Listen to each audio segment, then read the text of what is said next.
Hello friends, അപ്പൊ ഇതെന്താ സംഭവം ആരും നോക്കണ്ട. പിടിച്ചു നിൽക്കാൻ തുടങ്ങിയിട്ടുള്ളൂ. ഒന്നോ രണ്ടോ സ്റ്റെപ്പ് പിടിച്ചു നടക്കും, അത്രയാണ് എത്തിയിട്ടുള്ളൂ.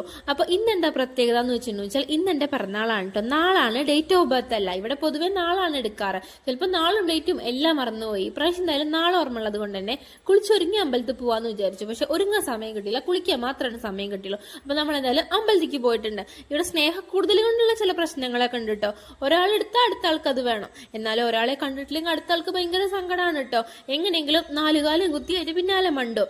ഡാർവിന്റെ പരിണാമത്തിൽ മൊത്തം കൂടെ എത്തിയിട്ടില്ല കേട്ടോ. അപ്പൊ ഇന്ന് എന്റെ പിറന്നാളായതുകൊണ്ട് തന്നെ എനിക്ക് ഏറ്റവും ഇഷ്ടപ്പെട്ടുള്ള മാമ്പഴ പുളിശ്ശേരി അമ്മ ഉണ്ടാക്കി തന്നു. അധികം കറികളൊന്നുമില്ല, പപ്പടം ഉപ്പേരി കൂട്ടാൻ അത്രയും ഇട്ടുള്ളൂ. അപ്പൊ നമ്മൾ ചോറൊക്കെ കഴിച്ചു. അതിനുശേഷം പായസം ഉണ്ടായിരുന്നു കേട്ടോ.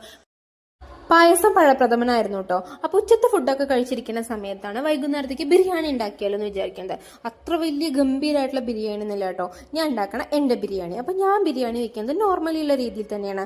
ഉള്ളി വഴറ്റി, തക്കാളി ഇട്ട്, ഇഞ്ചി പച്ചമുളക് പേസ്റ്റ് ഇട്ട്, മസാല ഇട്ട്, അത്രയൊക്കെ തന്നെയാണ് ഉള്ളൂ. പിന്നെ കുക്കറിലാണ് റൈസ് ഉണ്ടാക്കാറ്. കുക്കറിൽ റൈസ് ഉണ്ടാക്കാന്ന് വെച്ചാൽ ആദ്യം നെയ്യിൽ ഉള്ളി അങ്ങനത്തെ സാധനങ്ങളൊക്കെ വഴറ്റി അതിൽ റൈസ് ഒന്നും കൂടി വരട്ടി അതിക്ക് നമ്മൾ വെള്ളം പറഞ്ഞ് വിസിൽ വെക്കും. ആ സമയത്ത് ബിരിയാണി ഉണ്ടാക്കുന്ന സമയത്താണ് കേക്ക് കൊണ്ടുവന്നത്. ഞാൻ വിചാരിച്ചത് കേക്ക് പോയിട്ട് തേക്കിൻ്റെ ഇല പോലും കിട്ടില്ല എന്നാണ്. പക്ഷെ കേക്ക് കൊണ്ടുവന്നിരുന്നു കേട്ടോ. എനിക്ക് നല്ല സന്തോഷമായി. ആരും ഒന്നും ഓർത്തുപോലും ഉണ്ടാവില്ല എന്നാണ് ഞാൻ വിചാരിച്ചത്. അപ്പോൾ കേക്ക് കൊണ്ടുവന്നപ്പോൾ എനിക്ക് നല്ല സന്തോഷമായി കേട്ടോ. അപ്പോൾ നമ്മൾ കേക്കൊക്കെ കഴിച്ചു. ഇവിടെ എങ്ങനെയാണെന്നറിയോ, ഒരാളെ എടുത്താൽ അടുത്ത ആളെ എടുക്കണം, അല്ലെങ്കിൽ അടുത്ത ആൾക്ക് നല്ല സങ്കടമാണ് കേട്ടോ. അപ്പോൾ രണ്ടുപേരും എടുക്കണം. ആരെടുത്താലും ഇങ്ങനെയാണ്. ഒരു 2 മിനിറ്റ് കളിപ്പിച്ചാൽ രണ്ടുപേർക്ക് നല്ല സന്തോഷമാണ്. ഒരാൾ എൻ്റെ മോളും ഒരാൾ എൻ്റെ ചേച്ചിയുടെ മോളും കേട്ടോ. മൂത്തത് ചേച്ചിയുടെ മോളും ചെറുത് എൻ്റെ മോളുമാണ്. അപ്പൊ രണ്ടുപേര് എടുത്ത് ഇങ്ങനെ കളിപ്പിച്ചെന്ന് വെച്ചാൽ രണ്ടുപേർക്കും ഭയങ്കര സന്തോഷമാണ്. അപ്പൊ നമ്മൾ ബിരിയാണിയൊക്കെ റെഡിയാക്കി.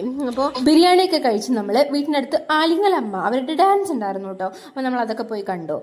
എന്തായാലും അവരുടെ എനർജി എനിക്കൊന്നും ഇങ്ങനെ 2 മിനിറ്റ് പോലും കളിക്കാൻ പറ്റില്ല കേട്ടോ. അപ്പോൾ എന്തായാലും നല്ല രസമുള്ള ഡാൻസ് ആയിരുന്നു. അപ്പൊ നമ്മൾ അതൊക്കെ കണ്ട് വീട്ടിലേക്ക് തിരിച്ചു